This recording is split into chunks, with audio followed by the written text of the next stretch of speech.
नमस्कार दोस्तों। पिछली वीडियो में हमने सेक्शन 222 भारतीय नागरिक सुरक्षा संहिता बीएनएसएस पढ़ी, जो सेक्शन 199 सीआरपीसी की करस्पॉन्डिंग सेक्शन है। तो उसके अंदर कुछ वर्ड्स हमने देखे थे, काफी कुछ का मीनिंग हम ऑलरेडी समझ चुके थे। बट आज की एक वीडियो, ये लास्ट वीडियो है चैप्टर नंबर 15 बीएनएसएस की। इसमें एग्रीव्ड पर्सन कौन होगा, इसके बारे में एक दो एग्जाम्पल हम लोग देखेंगे। क्योंकि जब सेक्शन 222 बीएनएसएस आप लोगों ने पढ़ी, उसकी सबसेक्शन 1 पढ़ी, तो वहां एक एग्रीव्ड सम एग्रीव्ड पर्सन एक्सप्रेशन यूज हुआ था। तो इस एग्रीव्ड पर्सन में कौन कौन शामिल हो सकते हैं, इसके बारे में आज हम इस वीडियो में डिस्कस करेंगे। देखिए, जब क्या होगा कि मान लो कोई व्यक्ति मर चुका है और मरे हुए व्यक्ति के बारे में किसी ने कोई कथन किया, स्टेटमेंट दिया, और वो स्टेटमेंट डिफामेटरी स्टेटमेंट है, जो मानहानि करने वाला कथन है। तो ऐसे मामले में कंप्लेंट कौन कर सकता है, एग्रीव्ड पर्सन कौन होगा।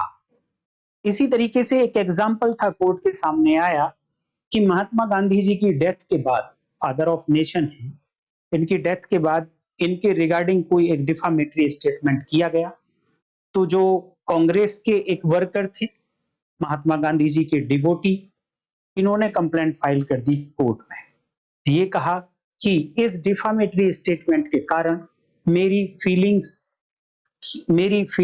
हर्ट हुई हैं, जिसके कारण मैं मानहानि का केस लेकर आया हूं।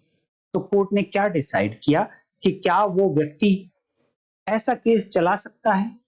दूसरा मैटर ये था कि मान लो किसी कम्युनिटी का कोई रिलीजियस हेड है, बहुत सारी कम्युनिटी हैं हमारे कंट्री में, उनके रिलीजियस हेड के बारे में किसी ने कुछ डिफामेटरी स्टेटमेंट दे दिया। अब उस कम्युनिटी में से कोई एक व्यक्ति निकल कर आता है और कंप्लेंट लेकर जाता है कोर्ट के सामने अक्यूज के अगेंस्ट कि इसने ये ऑफेंस कर दिया है, तो आप इसके खिलाफ कॉग्निजेंस लेकर कार्यवाही करिए। तो क्या ऐसे मामले में कोई भी उस सोसाइटी से कोई भी व्यक्ति जाकर कंप्लेंट कर सकता है क्या? कभी कभी क्या होता है कि हस्बैंड ने वाइफ के अगेंस्ट कोई डिफामेटरी स्टेटमेंट इशू कर दिया, पति ने पत्नी के अगेंस्ट या पत्नी ने पति के अगेंस्ट। आजकल बहुत ज्यादा हो रहा है, कहीं भी कुछ भी पब्लिश कर देते हैं, व्हाट्सएप पर कुछ लिख दिया, स्टेटस पर कुछ लगा दिया, फेसबुक पोस्ट डाल दी, कुछ यूट्यूब पर डाल दिया, इंस्टाग्राम पर डाल दिया। तो क्या जब पत्नी ने पति के अगेंस्ट किया या पति ने पत्नी के अगेंस्ट किया, तो क्या यहां पर ये हस्बैंड एंड वाइफ एक दूसरे के अगेंस्ट कंप्लेंट कर सकते हैं? क्योंकि कॉमन लॉ में ये माना जाता है कि हस्बैंड एंड वाइफ एक सिंगल पर्सन है, और अगर सिंगल पर्सन ने अपने ही अगेंस्ट कोई डिफामेटरी स्टेटमेंट दे दिया है, तो वो डिफामेटरी स्टेटमेंट की कैटेगरी में नहीं आता है। इसी तरीके के क्वेश्चंस लेकर मैं संजीव सिकरवार आप लोगों के साथ आज हाजिर हूं, और चैप्टर नंबर 15 बीएनएसएस की ये आज लास्ट वीडियो होगी। तो सबसे पहले फटाफट से स्पीड से मैं 222 बीएनएसएस का एक ओवरव्यू आप लोगों को दिखाता हूं, जिससे कि आपको प्रोविजन याद रह जाए। टोटल मिलाकर 6 सबसेक्शंस हैं इसमें, और सबसेक्शन 1 एक जनरल प्रोविजन है, और सबसेक्शन 2 इस जनरल प्रोविजन का एक्सेप्शन है। जनरल प्रोविजन ये कहता है कि कोई भी court, other it is a magistrate court और कोर्ट ऑफ सेशन, दोनों के लिए मना कर दिया कि कोई भी कोर्ट कॉग्निजेंस नहीं लेंगे डिफामेशन के केस का, डिफामेशन के ऑफेंस का, मानहानि के अपराध का, जब तक कि वो एग्रीव्ड पर्सन, जो इस मानहानि के अपराध से व्यथित व्यक्ति है, उसकी कंप्लेंट नहीं होगी, तब तक कॉग्निजेंस कोई भी कोर्ट नहीं लेगी। ये जनरल प्रोविजन है, लेकिन सबसेक्शन 2 इसका एक्सेप्शन कि बिना एग्रीव्ड पर्सन होने के बावजूद भी पब्लिक प्रोसिक्यूटर कंप्लेंट कर सकते हैं। लेकिन वो 8 डिग्निटरी हैं जो कॉन्स्टिट्यूशनल पोस्ट पर बैठे हैं, 7 डिग्निटरी और पब्लिक सर्वेंट। उनके अगेंस्ट अगर मानहानि का कोई स्टेटमेंट दिया गया है, तो पब्लिक प्रोसिक्यूटर, लोक अभियोजक कंप्लेंट कर सकता है, चाहे वो एग्रीव्ड पर्सन नहीं है। उसके लिए कुछ कंडीशंस बताई गई थी। सबसेक्शन 3 बात करती है कि वो कंप्लेंट जो सबसेक्शन 2 में पब्लिक प्रोसिक्यूटर कर रहे हैं, उसके कंटेंट्स क्या होंगे, वो कंटेंट्स के बारे में बात करती है। सबसेक्शन 4 बताती है कि पब्लिक प्रोसिक्यूटर के ऊपर ड्यूटी लगाती है कि जब आप सबसेक्शन 2 वाली कंप्लेंट करना चाहें, वो 7 कॉन्स्टिट्यूशनल डिग्निटरीज और पब्लिक सर्वेंट के लिए उसके बिहाफ पर, तो आप यूनियन गवर्नमेंट या स्टेट गवर्नमेंट की प्रीवियस सेंशन पहले लेंगे कंप्लेंट करने के लिए, देन ही कंप्लेंट करेंगे। अदरवाइज बिना पूर्व मंजूरी के ये सबसेक्शन 2 वाली कंप्लेंट कोई लोक अभियोजक नहीं कर सकते हैं। सबसेक्शन 5 बात करती है कि अगर सबसेक्शन 2 में पब्लिक प्रोसिक्यूटर कंप्लेंट फाइल करना चाहते हैं तो प्रीवियस सेंशन ले आइए और जिस दिन ऑफेंस हुआ था उस दिन से 6 महीने के अंदर अंदर ऐसी कंप्लेंट कर देना। इसके बारे में बहुत डिटेल में मैंने उस वीडियो में बताया है, पिछली वीडियो में, आप चाहें तो जाकर देख सकते हैं। सब सेक्शन 6 बात करती है, एक्चुअल में सब सेक्शन 6 क्या है, एक्सप्लेनेशन है सब सेक्शन 2 का ही। सब सेक्शन 2 को फर्दर उसमें एलोबरेट किया और कहीं कोई डाउट ना रह जाए, उस डाउट को दूर करने की कोशिश की गई है कि सब सेक्शन 2 में लिखा गया है कि वो जो डिग्निटरी हैं 7 या वो पब्लिक सर्वेंट 8वां, अगर चाहे अपनी कंप्लेंट खुद करना चाहे तो उसको रोका नहीं जाएगा, उसको पूरा राइट है कि वो खुद अपनी कंप्लेंट कर सकता है और चाहे तो मजिस्ट्रेट के यहां भी कर सकता है और मजिस्ट्रेट को भी पावर है कि ऐसी कंप्लेंट पर वो कॉग्निजेंस ले सकता है। सबसेक्शन 2 में लिखी हुई बातें तो ना तो उन 7 डिग्निटरीज को और 8वें पब्लिक सर्वेंट को रोकती है मजिस्ट्रेट के यहां कंप्लेंट करने से, और ना ही मजिस्ट्रेट की पावर को कर्टेल करती है कि जो मजिस्ट्रेट को पावर मिली कॉग्निजेंस लेने। तो ये एक्सप्लेनेशन है एक तरीके से, हालांकि एक्सप्लेनेशन की फॉर्म में नहीं लिखा गया, सबसेक्शन 6 है, तो ये बातें वहां पर बताई गई। मैं आपको लेकर चलना चाहता हूं सबसेक्शन 1 पर, क्योंकि हमारी जो आज की वीडियो है वो कुछ एग्जांपल के साथ है। वहां पर लिखा गया no court shall take cognizance except upon the complaint of aggrieved person। ये मैंने शॉर्ट में लिखा है, पूरा मैंने ऑलरेडी पिछली वीडियो में पढ़ा दिया है, तो मैं जो बात बताना चाह रहा हूं केवल मैंने उतना लिखा है। यहां पर लिखा कि कोई कोर्ट संज्ञान नहीं लेगी जब तक कि एग्रीव्ड पर्सन की कंप्लेंट ना आ जाए। तो एग्रीव्ड पर्सन किस ऑफेंस से, डिफामेशन के ऑफेंस से, मानहानि के अपराध से जो व्यथित व्यक्ति होगा उसकी कंप्लेंट होगी कोर्ट के सामने, तभी कोर्ट कॉग्निजेंस लेंगे, ऐसा कहा सबसेक्शन 1 में। तो क्वेश्चन आता है हु इज एग्रीव्ड पर्सन, ये व्यथित व्यक्ति कौन होगा, ये बात क्वेश्चन में आ जाती है। तो देखिए एक कोटेशन है कि not always the person defamed, जिस व्यक्ति की मानहानि की गई है केवल और केवल वही व्यक्ति व्यथित व्यक्ति में नहीं आता है, कुछ और व्यक्ति भी हैं जो व्यथित व्यक्ति में आ सकते हैं। तो सबसे पहले बात करते हैं वो spiritual head of certain community. जब इस व्यक्ति के बारे में, इस हेड के बारे में, इस किसी समुदाय का जो स्पिरिचुअल हेड है, आध्यात्मिक गुरु है किसी समुदाय का, उस गुरु का अगर डिफामेशन किया गया, मानहानि की गई, तो क्या उस कम्युनिटी का कोई भी व्यक्ति आकर कंप्लेंट कर सकता है, इसके बारे में देखिए जरा।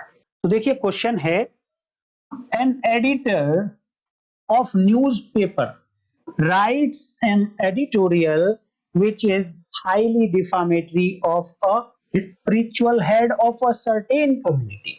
The question is whether an individual of that community cannot be aggrieved person. क्या उस कम्युनिटी का वो एक व्यक्ति, कोई भी एक व्यक्ति क्या एग्रीव्ड पर्सन की कैटेगरी में नहीं आएगा? तो इस क्वेश्चन को डिसाइड करते हुए माननीय कलकत्ता हाई कोर्ट ने एक डिसीजन दिया। केस का नाम है धीरेन्द्र नाथ सेन वर्सेस रनत भद्रा। ये 1970 का केस है और इस केस में माननीय कलकत्ता हाई कोर्ट ने ये कहा कि वो स्पिरिचुअल हेड, जिस कम्युनिटी का हेड है, उस कम्युनिटी में से ऐसा नहीं हो सकता कि कोई भी व्यक्ति आएगा और कंप्लेंट कर देगा डिफामेशन की और ये कहे कि जी मुझे मेरी फीलिंग्स हर्ट हुई हैं तो मैं कंप्लेंट करने आ रहा हूं। नहीं, ऐसा नहीं किया जा सकता। इसको फर्दर मैं अगर एलोबरेट करूं तो अगर मान लो कि ये स्पिरिचुअल हेड डेड हो चुके हैं, अगर जिंदा हैं तब तो वो कंप्लेंट खुद कर सकते हैं, उनके फैमिली वाले कर सकते हैं। अगर मान लो डेड हो गए हैं देन कौन कंप्लेंट करेगा, ये कैसे डिसाइड होगा? तो next question is defamation of dead person. in case defamation of dead person who is aggrieved person। अब क्वेश्चन ये था दोस्तों कि महात्मा गांधी जी के अगेंस्ट एक डिफामेटरी स्टेटमेंट दे दिया गया। राष्ट्रपिता हैं महात्मा गांधी जी, उनके अगेंस्ट एक डिफामेटरी स्टेटमेंट दिया गया।